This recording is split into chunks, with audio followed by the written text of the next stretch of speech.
নমস্কার দর্শকবৃন্দ, আপনাদের সবাইকে স্বাগত জানাই 16 জুন 2026-এর আজকের বিস্তারিত আবহাওয়ার বুলেটিনে।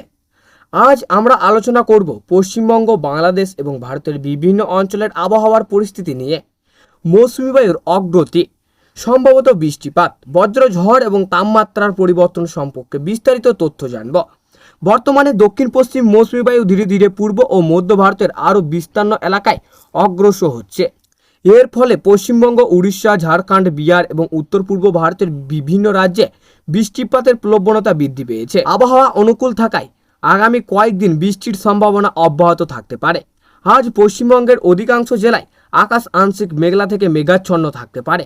কলকাতা, হাওড়া, হুগলি, উত্তর ও দক্ষিণ 24 পরগনা, নদিয়া, পূর্ব ও পশ্চিম মেদিনীপুর সহ দক্ষিণবঙ্গের বিভিন্ন এলাকায় দুপুরের পর থেকে সন্ধ্যা এবং রাতের দিকে বজ্রসহ বৃষ্টির সম্ভাবনা রয়েছে। কোথাও কোথাও দমকা হাওয়াও বইতে পারে। উত্তরবঙ্গের পরিস্থিতি আরও বেশি বৃষ্টি হতে পারে। দার্জিলিং, কালিম্পং, জলপাইগুড়ি, আলিপুরদুয়ার এবং কোচবিহার জেলাগুলিতে ভারী থেকে অতি ভারী বৃষ্টিপাতও হতে পারে। পাহাড়ি এলাকায় ভূমিধসের আশঙ্কা উড়িয়ে দেওয়া যাচ্ছে না, তাই পর্যটক এবং স্থানীয় বাসিন্দাদের সতর্ক থাকার পরামর্শ দেওয়া হয়েছে। বাংলাদেশের আবহাওয়ার দিকে আজ বৃষ্টির প্রবণতা লক্ষ্য করা যেতে পারে। ঢাকা, চট্টগ্রাম, সিলেট, খুলনা, বরিশাল, রাজশাহী এবং রংপুর বিভাগের বিভিন্ন স্থানে বজ্রসহ বৃষ্টির সম্ভাবনা রয়েছে। বিশেষ করে সিলেট ও উত্তর অঞ্চলের মাঝারি থেকে ভারী বৃষ্টিপাতও হতে পারে। মৌসুমী বায়ুর প্রভাবে নদ নদীর জল স্তর কিছু এলাকায় বৃদ্ধি পেতে পারে। আজকে দিনের তাপমাত্রা তুলনামূলক কিছুটা কম থাকতে পারে। বৃষ্টিপাতের কারণে দিনের সর্বোচ্চ তাপমাত্রা অনেক এলাকায় 30 থেকে 34 ডিগ্রি সেলসিয়াসের মধ্যে সীমাবদ্ধ থাকতে পারে। তবে বাতাসের আর্দ্রতার পরিমাণ বেশি থাকায় গরম অনুভূত কিছুটা বেশি হতে পারে।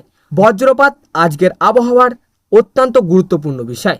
আবহাওয়াবিদদের মতে পশ্চিমবঙ্গ, বিহার, ঝাড়খণ্ড এবং উড়িষ্যার বিভিন্ন এলাকায় বজ্রপাতের সময় রয়েছে। কোথাও কোথাও ঘন্টায় 40 থেকে 50 কিলোমিটার বেগে ঝোড়ো হাওয়া বইতে পারে। তাই খোলা মাঠ, নদী, পাহাড় বা বড় গাছের নিচে অবস্থান না করার পরামর্শ দেওয়া হয়েছে। কৃষকদের জন্য আজকের আবহাওয়ার মোটামুটি অনুকূল বলা যায়। আমন ধানের বীজতলা এবং অন্যান্য খরিফ ফসলের জন্য এই বৃষ্টিপাত উপকারী হতে পারে। তবে অতিরিক্ত বৃষ্টির কারণে নিচু জমিতে জলাবদ্ধতা তৈরি হলেও দ্রুত জল নিষ্কাশনের ব্যবস্থাও হবে। উপকূলীয় অঞ্চলে আকাশ বেশিরভাগ সময়ে মেঘাচ্ছন্ন থাকতে পারে। সমুদ্র কিছুটা উত্তরালও থাকতে পারে। জেলেদের আবহাওয়ার সর্বশেষ সতর্কতা মেনে চলার পরামর্শ দেওয়া হয়েছে। যদিও বড় ধরনের ঘূর্ণবর্ত কোনো তাৎক্ষণিক সম্ভাবনা খবর নেই, তবুও মৌসুমি আবহাওয়ার কারণে সমুদ্র সতর্ক জরুরি। আজ রাতের দিকে পশ্চিমবঙ্গ এবং বাংলাদেশের অনেক এলাকায় বৃষ্টির সম্ভাবনা আরও বৃদ্ধি পেতে পারে। রাত বাড়ার সঙ্গে সঙ্গেই মেঘের ঘনত্ব বাড়বে এবং কোথাও কোথাও টানা বৃষ্টিও হতে পারে। বজ্রপাতের সম্ভাবনা থাকায় বৈদ্যুতিক যন্ত্রপাতি ব্যবহারের সতর্কতা অবলম্বন করা উচিত। আগামী 24 ঘন্টায় পূর্বাভাস অনুযায়ী মৌসুমী বায়ু আরও সক্রিয় হতে পারে। এর ফলে পূর্ব ভারত এবং উত্তর পূর্ব ভারতের বিভিন্ন এলাকায় ভারী বৃষ্টিপাতের সম্ভাবনা রয়েছে। বিশেষ করে উত্তরবঙ্গ এবং উত্তর অঞ্চলের জেলাগুলিতে বৃষ্টির পরিমাণ তুলনামূলক বেশি হতে পারে। স্বাভাবিকভাবে বলা যায় 17 জুন 2026-এর আবহাওয়ার বর্ষার মুখে আকাশের মেঘ, মাঝে মধ্যে বৃষ্টি, বজ্রপাত এবং দমকা হাওয়ার সম্ভাবনা রয়েছে। তাই সকলকে সতর্ক থাকা এবং আবহাওয়ার সর্বশেষ আপডেট অনুসরণ করার অনুরোধ জানানো হচ্ছে। এটাই ছিল 17 জুন 2026-এর বিস্তারিত আবহাওয়ার আপডেট।